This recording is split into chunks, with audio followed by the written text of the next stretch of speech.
바로 DDR5 내년 1월 초쯤에 드디어 출시를 한다. 사실은 예상보다는 조금 늦어진 감이 없잖아 있기는 합니다. DDR5 드디어 나오나요?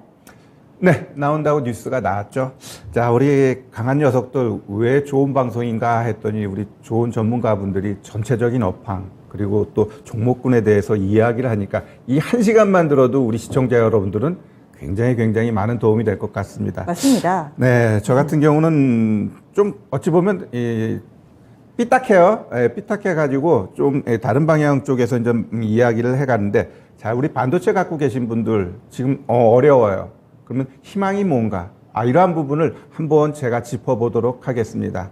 자, 일단 왜 지금 반도체 시장이 다운 사이클로 들어가고 종목들이 어려울까? 먼저 그걸 알아야겠죠? 자, 잘 보시면 결국 코로나 특수 이후 결국 또 금리 인상 이러한 것들이 반복되다 보니까 어떻게 해요? 경기가 침체, 둔화 쪽으로 갑니다. 결국 그로 인해 가지고 수요는 정체되고 또 오히려 감소되는 상황 속에서 공급 늘어나고 있습니다. 그럼 어떻게 돼요? 공급단하고 수요단 여기 모두가 재고가 쌓여 이런 쌓여가는 과정이 반복되면 어떻게 돼요? 자동적으로 이 가격이 하락될 수밖에 없어요. 지금 거의 고점 대비 반토막 이상 난 게 이 메모리 시장입니다. 그 엎친 데 덮친 격으로 결국 우리 삼성전자는 나 우리 치킨 게임 할 거야. 니네 감산한다고? 투자 줄인다고? 너 나는 아니야. 그냥 그대로 내 갈 길 갈 거야. 이러면서 치킨 게임이라는 단어가 나왔습니다. 자, 그러면 우리 과거에 이 치킨 게임이 몇 번 있었나 한번 역사를 한번 보도록 할게요. 일단 첫 번째는 2007년이었습니다. 그 당시에 이제 대만 제조사가 생산 막 늘리면서 단가 막 후려쳤어요. 그러다 보니까 그 당시에 어땠어요? 2008년대 금융위기가 나왔는데 거기하고 같이 맞닥뜨리면서 그 당시 세계 2위인 독일 기업이 무너져 버렸어요. 키콘다? 이게 파산해 버렸습니다. 그 다음에 이제 2010년에 또 다시 이제 대만 이 제조사 얘네 중심으로 또 치킨 게임이 일어나요.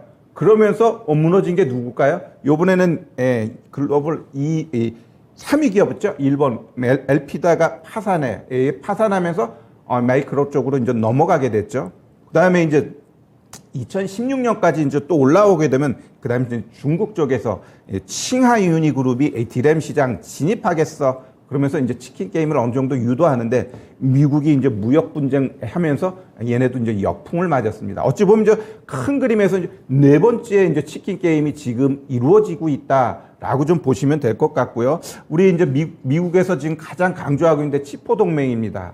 이 치포 동맹이 왜 좀 위험 요인이 있는가? 이거는 우리 과거의 역사를 보면 다시 한번 돌이켜 볼 수 있는데, 자, 1980년대 같은 경우는 G2 해가지고 미국하고 일본이 아주 쌍두마차예요. 그 당시 이제 PC용 반도체가 주류를 이뤘는데 이 당시에 일본이 워낙 치고 나가니까 미국 입장에서 이제 얘 안 되겠네 하면서 얘네하고 미일 간의 반도체 협약 맺습니다. 그러면서 니네 다 우리 미국에다가 공장 세워. 지금하고 똑같아요. 어쩌겠어요. 그러니까 일본이 그쪽에다 공장 다 세웠어요. 근데 워낙 인건비가 비싸다 보니까 다 폭망해버린 거예요. 일본 반도체 기업들이. 그러면서 어부지리로 우리나라하고 대만이 성장했다라고 좀 보시면 될 것 같고요. 자, 우리 이제 2000년 들어서 가지고는 결국 모바일하고 서버용 반도체가 이제 주류를 이뤄요. 결국 미국이 이 중국을 견제하다 보니까 이제 여기서 또 이제 각자 도생이라는 단어가 나옵니다. 그럼 결국 어떻게 되는 거냐? 결국 치킨 게임이 다시 발생한데 결국 이러한 흐름 속에서 지금의 치킨 게임으로 인해 가지고 뭔가 또 교통 정리가 되지 않을까 생각되고요. 그러면 미래를 봤을 때 지금 너무너무 어려운데 이 치킨 게임 이후 미래는 어떨 거니? 저는 장밋빛이라고 생각합니다.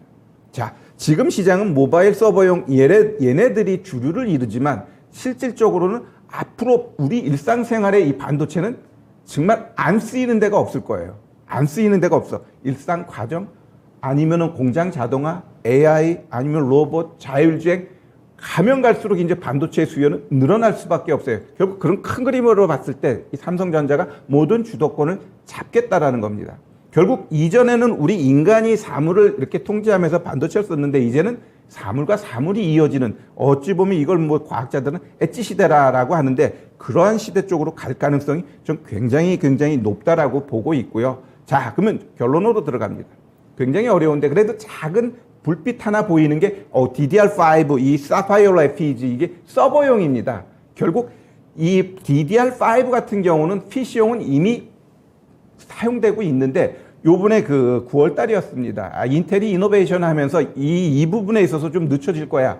이러면서 이 DDR5 관련된 종목들이 추풍 낙엽이었는데 그 이후로 다시 반등 조금씩 하고 있어요. 자, 그럼 1월 달에 이 DDR5 이 서버용이 나온다고 한다는 건 결국 이것으로 인해 가지고 삼성전자, SK하이닉스는 일정 부분 단가 높이면서 뭔가 물량을 던질 수 있는 그러한 시장이 형성된다라는 거 보죠. 일단 시장 자체가 완전 빅사이클이 아닌 다운사이클 속에서의 작은 빛이 그럼 요것으로 인해서 일정 부분은 올라갈 것이고 관련된 종목군들은 나온다라고 봐요. 그래서 일단 대표적인데 TLB인데 얘 같은 경우 오늘 또 무증 얘기까지 겹쳐지면서 엄청나게 갭 떠버렸는데 뭐 아비커전자, 심텍, 내덕전자 이런 애들은 결국 일정 부분 올라갔다 내려갔다 굴곡은 있겠지만 충분히 다른 섹터에 비해 관심 갖고 봐야 될 섹터 중에 하나로 우리가 DDR5가 이 사파이어 FPGA 1월에 출시한다라는 걸 조금은 우리가 긍정적인 모멘텀으로 보셔도 될 것 같습니다. 그러면 최태규 전문가님은 반도체 바닥이 나왔다고 보시나요? 바닥은 안 나왔죠. 왜냐하면 저는 시장의 충격이 한 번 더 올 거다라고 생각하고 있기 때문에 제가 끝으로 한번 제가 생각하는 시장 한번 이야기를 할게요. 그러면 아마 조금 더 도움이 될 것 같아요. 자, 우리 업황 차트 하나 볼게요. 자, 우리 업종 차트 한번 보시면 저는 항상 과거를 보면서 지금을 보자 이런 얘기를 많이 합니다. 자, 우리 올해 시장이 많이 하락한 건 1월 달에 한번 하락하고요. 7월 달에 한번 급락 나오고 9월 달에 급락 나왔습니다. 자, 그러면 여기서 보면 이 우리 7월 달 급락 나오기 전에 이 하방 이 지지하는 라인을 내가 그어놨어요. 그래놓고 윗단 추세대를 딱 그어버리면 여기에서 이제는 뭔가 변곡이 나올 수 있는 자리인데 저는 지금 이 주가의 위치가 여기라고 생각합니다. 그래서 단기 고점 이 부분에 대해서도 좀 더 이야기를 하겠지만 결국 올라갔다가 한번 내려가는데 이 내려가는 게 이전 저점을 깰지 아니면 뭐 비슷하게 왔다가 다시 한번 반등 나오고 그 다음에 한번 추가적인 급락 나올 자리가 형성된다라고 보는데 가장 큰 근거는 결국 7월 달에 반등 나왔을 때 시장이 11.8% 올랐어요. 이번에는 거의 9.9% 10% 올랐습니다.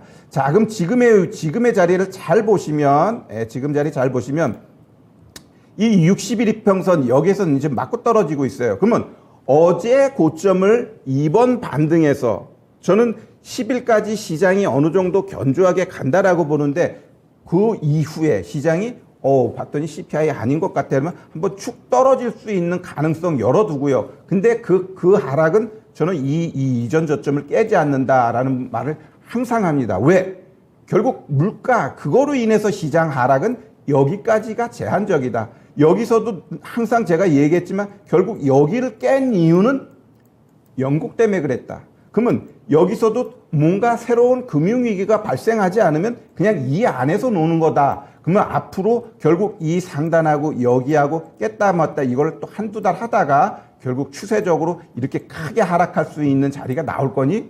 라고 했을 때 저는 거기에다가 배팅합니다. 그래서 일단 한두 달은 트레이딩은 가능하지만 이후 큰 충격에 대한 대비는 꼭 하면서 가야 되지 않나 이렇게 좀 말씀드리고 싶습니다.